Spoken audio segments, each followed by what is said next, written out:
Hello, everybody, and welcome back to another episode of The Push with Nick and KP. I'm KP. We got Nick here alongside me once again because today we're going to be going through our Raw recap from last night. This will be Monday, the 23rd of June.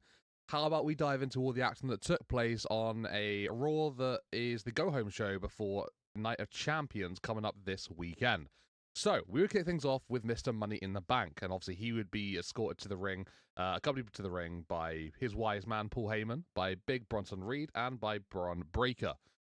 So lots of faces to kickstart the show here in our opening segment of the show. Seth would basically just discuss the landscape of WWE. He'd refer back to the past number of weeks where, his business is sort of intertwined with the likes of LA Knight. And LA Knight got his comeuppance on Friday Night SmackDown. They, laid waste to him with tsunami after tsunami after tsunami, with a couple of spears as well. And, LA Knight for the foreseeable future, probably not going to be a thorn in the side of Rollins and his gang, at least for a little while. So he would then go on to basically just discuss the remaining King of the Ring participants, go on to say how they're all competing for second place, because whilst he's around, and he's got the Money in the Bank contract, he is the main guy, and he's just waiting for his opportunity, waiting for his chance, and whenever he sees fit, he'll be the one to take his opportunity when it comes around. He basically says how everything runs through him at the moment, and that he's always going to be in control as long as he has, the dynamic that's going on at the moment. This would basically go on for a few more minutes. Then we would have Penta come on down, as he would be sort of looking to get into the face of Braun Breaker ahead of their upcoming match, literally about to take place just afterwards. So, transitioning nicely on into our first match of the night, Braun Breaker one-on-one with Penta. This was a great match. I think both men really sort of like, a very high energy throughout the majority of the contest. Obviously Braun's very, very quick amongst those ropes. Penta's very fast as well, very agile.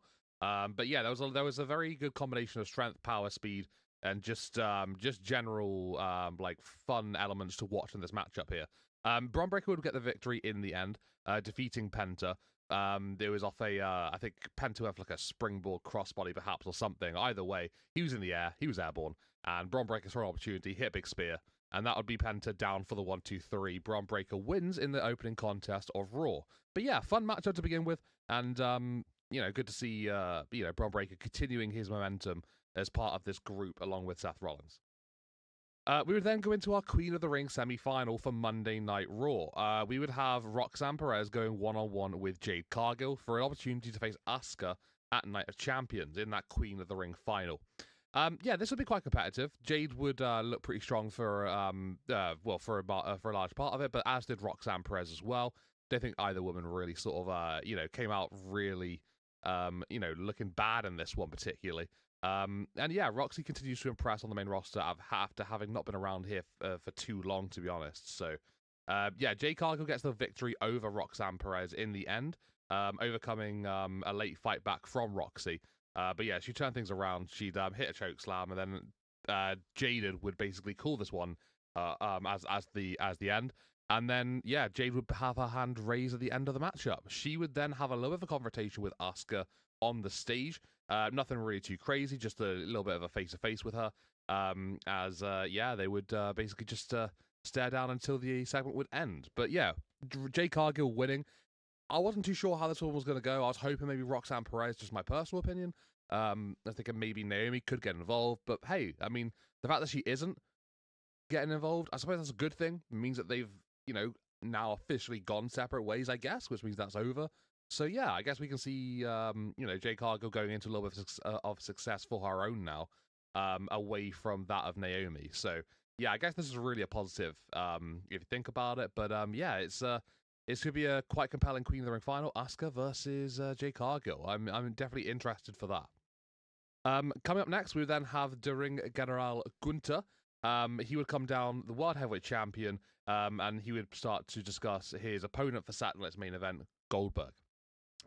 He would basically just highlight how Goldberg's quite destructive in the opening parts of this promo, basically saying how people normally go into the ring, they get destroyed by him, they get speared, they get jackhammered, and then they look up at the light. That's basically all it is.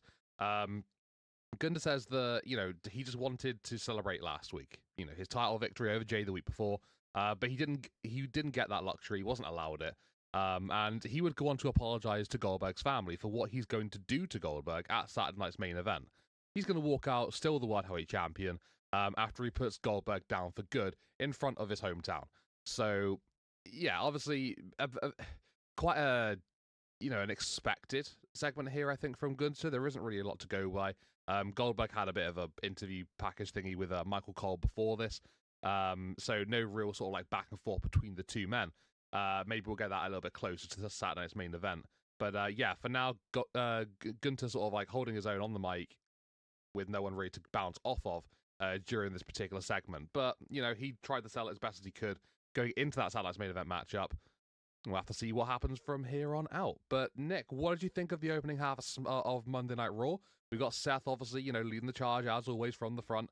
Bron Breakker winning his match against Penta, which was quite energetic and fun. Thought maybe if you agree with that one, maybe not. Roxanne Perez and Jade Cargill. Jade advances the Queen of the Ring final to face Asuka. Would love to hear your thoughts on that potential matchup. And then we've got Gunther as well highlighting Goldberg. What do you think? So I like the opening bit with Rollins. Obviously, we need to. I would like to get them a name. We've gone through these kind of similar dilemmas before. I like the factions to have a name at some point if they're going to be a permanent fixture, and by all means, this one does appear to be such. As for the promo itself, I felt like while on paper it didn't sound like it was going to do much in terms of the big landscape of WWE. But for me, Rollins just has that factor on the mic where he 100% believes what he's saying and calling out, taking the credit for having Rollins or excuse me, Roman and Punk and Rhodes back, and then saying that Gunther and Cena aren't the finish line. He is. And then calling out the fans' fickle behavior for booing, the faction, but then singing his song, and then barking with Braun. I think is just it was great. He played on the fans, and I always love it when they do that, and successfully too, I might add. But yeah, I don't see a lie. It feels like he has the most power, especially with that Money in the Bank briefcase. So I enjoyed this, and I felt like it was no lies were told, which is always a strong promo trait. As for the Penta and Braun Breaker match, yeah, it does feel that kind of Rollins after the match warns Penta to stay out of his business. And I do think that's probably for the best for Penta, because it seems like half of his matches have come at the cost, or have come from the hands of Seth's faction. So it probably is best for Penta to move on. Will he? I don't know. Hopefully he does. But yeah, this match wasn't perfect by any means. But with the two in the ring, the crowd was always going to be into it. And so I think that kind of covers it a little bit. But yeah, it was entertaining. Obviously, the crowd was entertained, as was I. Yeah, I just think it is probably for the best for Penta to move on, stay clear of this faction. The Jade Cargill and Roxanne Perez match, kind of similar to the last match. It wasn't perfect by any means, but I think it's elevated because of Perez being in the match, and her being in there is why it was as good as it was. Not to say, I've said this before, Jade isn't perfect in the ring, but she's improving immensely. Every time she's in the ring, I feel like she is improving, just from an in-ring, psychology standpoint, and just kind of the ebb and flow of the match. She's getting better, and she doesn't have to be perfect. She has a lot of other things that I think represent a top star. But being in matches with Roxanne Perez certainly does make that process easier. Yeah, I kind of felt like this match could go either way, and I felt like Jade was probably going to win simply because of Roxanne having the Judgment Day stuff to deal with. And so, Jade winning wasn't an ultimate surprise, but I think it just continues the hot streak for Roxanne in 2025, just constantly being in the conversation. So I think just getting here alone was a statement enough. And then the stare down between Asuka and Jade afterwards obviously had me very much looking forward to that match at Queen of the Ring finals this Saturday. The Goldberg Gunther stuff. Yeah, the first of all, the Goldberg interview with Michael Cole. While I like this better than a live appearance from Goldberg because I think nothing good comes from a live appearance from Goldberg at this point. Like when he came down last week, the internet was going crazy over him limping and all that. So I think that's best we keep him on these kind of segments. But the interview itself, I felt like was fine. Nothing, nothing new, exciting, or my family, blah blah blah, all that stuff. But I think the biggest issue with this was that this essentially is getting treated as a retirement match. That's fine. But then Michael Cole goes to say, and I don't think that should have been said, was, well, if this is your retirement match, what happens if you win the match and a title? Well, then, I think that was just they're left unsaid because we obviously know, and probably most of us hoping that's not the case. But it does kind of make it seem like, well, obviously that's not going to happen then if we are kind of having that dilemma about a quote unquote retirement match. So I don't think that needed to be said, but regardless, let's all hope that that doesn't happen and we don't have to worry about that dilemma anyways. The Gunther response to the promo, similar to the Jade Cargill, um, Gunther, his weakest link or his weakest trait was always on the mic, and I feel like he is continuing to improve immensely on the mic. Um, and I feel like his best promos are when he's stating nothing but facts, and this very much felt like one of those. So telling Goldberg he can't lace his boots, he's a one-trick pony. Um, you know, point to the lie in that promo there. So I think Gunther's responsibility to take down the myth of Goldberg, dying forever, and the fans that cheered at that. So I think my takeaway here was obviously Gunther being great on the mic for this particular segment, but also I think the fans have learned their lesson from the Jey Uso Gunther feud. So I think the fans have learned, let's cheer Gunther, and we won't have to repeat what we've experienced over Mania season. Let's move along now into the second half of Monday Night Raw, and things didn't slow down from here on out. We then had a Women's Intercontinental Championship match. That'll be Bayley challenging Becky Lynch, the current champion, looking to take her IC title away from her. So there's obviously been a lot of situations with Lara Valkyria in the build up to this one. Obviously this goes back to WrestleMania with a tag team partner, and Bayley being taken out by Becky. The whole tag team titles being won and then lost, and then Becky turns on Lyra, and it all just spiraled out of control. Lyra would eventually lose her IC title to Becky, and then obviously we've got Bayley coming back in. The whole situation's a bit crazy, and I think all three of them really are sort of like in each other's faces at this point. But Bayley would get her opportunity against Becky Lynch on this episode of Monday Night Raw. She would look to take it, and she was on course for the majority of the matchup to actually dethrone Becky. She got up to the top rope, probably looking for her elbow drop, paying homage to Macho Man Randy Savage that she normally does. But Lara Valkyria, who is already in the mix by this point, there have been various spots throughout the matchup. Lara coming on in to remove chairs that Becky had put on Bayley at ringside by the announce table. Just like getting a little bit sort of like too into the action. Bayley almost hitting Lyra on the outside. There were a lot of spots that were involved here. But whilst Bayley was on the top rope, Lyra would eventually just snap, and she would get in the face of Becky Lynch. She'd actually stop punching her and laying her out, and that would obviously cause for disqualification. So Becky wins the match by DQ, therefore retaining her Women's IC Championship. Bayley obviously not very happy about this. We're getting the face of Lara Valkyria at the end of the matchup, and they wouldn't have, any nice words for each other. There's been a lot of respect here between these two women, but then when it comes to the IC title, that respect is pushed aside a little bit, then it gets a little bit competitive, and there's a bit more involved there. And that seems to be the case here. As to where this goes from here on out, possibly it could be a triple threat contest, which I think you've been particularly keen to see, Nick, which I am as well, 100%. I think that's the right call here, the right movement. So, we'll have to see how this one progresses and whether we get a triple threat or not. But a DQ finish, WWE loves doing those.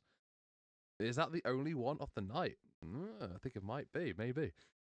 Which could be quite a surprise.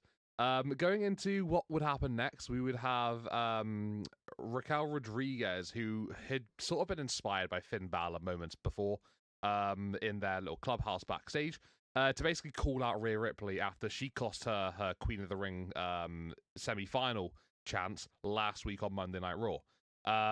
Raquel would get Rhea Ripley pretty quickly, to be fair. It wouldn't take much convincing. And then the two would brawl all around the ring. They'd brawl around the ring, into the ring, before we would have a table being set up in the middle of the ring. Rhea Ripley looking to put Raquel Rodriguez through said table, which are Slim Jim tables now. Yeah, big advertising on the table. They're really making most of these tables now, aren't they? Yeah, as she's about to put her through the table, Roxanne Perez comes down, and we've seen the sort of animosity between Raquel and Roxanne previously. This was a difference, though, between the two, because Roxy would definitely be helping Raquel here. She'd take off Raquel from Rhea Ripley, saving her from being put through a table, and then she would give Raquel Rodriguez enough time to allow her to put Rhea Ripley through the table. The two would stand tall at the end of the segment. Raquel maybe showing a little bit of respect towards Roxanne Perez, possibly even a silent thank you for helping her out there. And Raquel Rodriguez plants Ripley, and her and Roxy stand tall at the end of the segment. So quite interesting there. A little bit of a dynamic change between Roxy and Raquel, possibly. We have to see how that materializes going forward. And then we'd have our main event. This would be a King of the Ring semi-final matchup between Cody Rhodes and Jey Uso. Winner faces Randy Orton at Night of Champions. At the end of this matchup, it would be the American Nightmare, Cody Rhodes, who would vanquish Jey Uso, and he would earn his spot in Saudi Arabia. So this was a pretty competitive matchup. I haven't watched the Jey Uso match in a long, long time, not gonna lie. I actually thought it was pretty decent, to be fair. I thought the two had some really good chemistry with one another. It was one of those matches where you could tell like it was important to each person. Very high stakes on the line, and yeah, they started using each other's moves and stuff, and they used like submission moves. They defeated big enemies with in the last like couple of years. I think Cody used the Kimura, which used to be Brock. Jey used the sleeper, which used to defeat Gunter. So there were a lot of like throwbacks here in this matchup. But yeah, Cody winning is the right call, which means he goes to Night of Champions to face Randy Orton, which is a match that I think most people have wanted for a long time, ever since Randy came back from that very long injury. So we're going to get that one this coming Saturday, which will be quite interesting and fascinating for sure. But as Cody wins the matchup, Jey Uso, showing respect to Cody, holds his hand up as as Cody basically is celebrating in the ring, and the camera goes to black with the two just taking the moment in together, I suppose. So a lot of history between the two guys, and definitely respect continue to be shown at the end of the bell. But what did you think of the second half of Monday Night Raw then, Nick? You got Bayley, Becky, Lyra, crazy situation. The women, continuing to stay on focus here with Roxanne Perez and Raquel Rodriguez, getting the best of Rhea Ripley, and then Cody advances to the King of the Ring final. How much are you looking forward to seeing Cody against Randy? Yeah, the Becky and Bayley match for the IC title, I think, was a pretty good match, and as you would expect with those two veterans in the ring, I think Bayley and Becky as well, but especially Bayley, are just master classes of in-ring psychology, and just make you sell it, make you buy everything they're selling. And while this match did end without a decisive finish, the end result, as you mentioned, is exactly what I think should be going on. And Lyra, because Lyra very much just got pushed out of the scene here, to have Bayley come in. So the interactions between Bayley have felt kind of heelish with Lyra, even if she does kind of take a step back and realize that's what's going on. But yeah, I think the match itself was good, and without the decisive finish, I think is excused. If we get, we're building up to something else, which in this case, I assume the three of these women will be going added for that IC title. I would assume also at SummerSlam, and I think that's a match I'm certainly not going to complain about. So looking forward to how we get there. Of course, the dynamic between the three. Obviously, Bayley's showing some heel tendencies, and I think after her tenured run as a face. I think her heel run was pretty good. So I wouldn't be mad if Lyra does have to end up facing Bailey and Becky as a heel. But we can obviously get more into that as we get closer to that match when it hopefully occurs. Yeah, continuing on with the women, Raquel and Rhea setting up their street fight being announced. Yeah, I think this was kind of always going to be the play with Rhea and Raquel. Obviously, been being a thorn in each other's side lately, and I'm just not sure as far as the tag team titles go. Granted, those have always taken a back seat, and I think a back seat is an understatement. But is Rhea going to find a partner and try to take those titles if the titles end up being on Raquel and Roxanne? Um, is a question I had personally. But obviously, Roxanne getting involved here, as we kind of assumed that was going to be the case. And that's again why I mentioned earlier I was okay with her losing to Jade because of all this, nonsense she has going on. Earlier tonight, we saw the Finn Balor continuing to tease the rest of the group. Just so entertaining, that whole thing.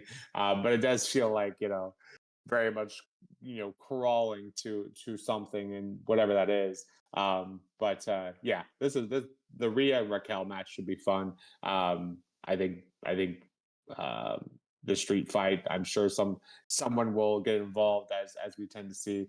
But yeah, it should be fun for what it's worth. I just don't know what the end game is yet. And then yeah, the Cody and Jey Uso match, King of the Ring semifinals to face Randy Orton. This is an incredible match. Felt like a PLE match, and definitely the best match of the night by far. Yeah, not really surprising to me. Everything Cody's in is great. Going up against Jay was no exception. So yeah, this was a great match. If I had to pick one match for y'all to watch, not having watched Raw, this would be the one I would point to. Um, Randy Orton, yeah, should be a great match. I personally haven't been calling it out like a lot of others have. As for the winner, that's the problem I'm having, and maybe you have a more clear image of what's to come. But I can't picture either of these men being called a king. King Cody, King Randy, neither of those sound, really roll off the tongue for me personally. And I can't picture either of them wearing a crown either.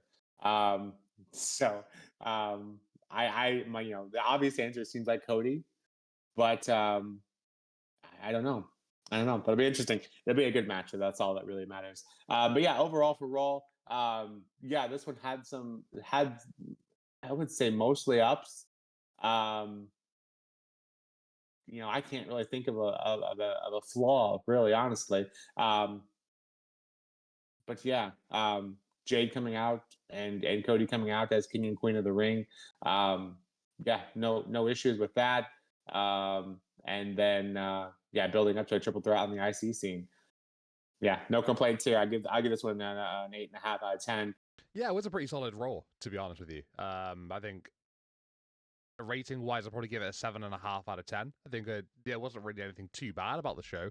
I'd say the ups weren't like amazing ups, but they were fine. Like they were good. They did what they needed to do, and we got some build towards Night of Champions, which obviously what is needed considering the events this weekend. So yeah, you made a good point about Cody and Randy. Does either really sound good as a king? You could argue probably not.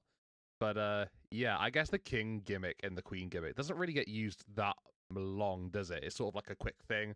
They get their championship matchup, but then pretty much after that is like, you don't really reference it at all. So I guess the positive is whoever has it, they probably won't be referred to as king for very long. So unless it's Cody, and they'll probably just add it to his accolades because that tends to be the way they do it. But yeah, we'll see what happens. Raw was decent. I quite enjoyed it. I think Roxy and Raquel making that next step together whilst Liv is out, unfortunately for her. But that's a good thing for those to see the sort of like dynamic change a little bit. King Queen of the Ring finals, set up and ready to go. Lyra and Bailey, Becky, that situation continues to develop. Yeah, I think there was some good things for sure on this episode of Raw. So yeah, definitely one of my preferred ones recently for sure. So But now, guys, that's been the episode of the push here with Nick and KP, just basically just talking about everything that happened on Raw. If you liked what you saw here, then please consider hitting a like on the video and subscribe to our channel in order to stay up with future content coming on out soon. We'll be going through the likes of NXT recap this week, as well as looking forward to Night of Champions later on in the week as well. But for now, guys, thank you very much for tuning on in, for listening to The Push with Nick and KP, and we'll see you in the next one. Thank you very much, everyone, and see you next time.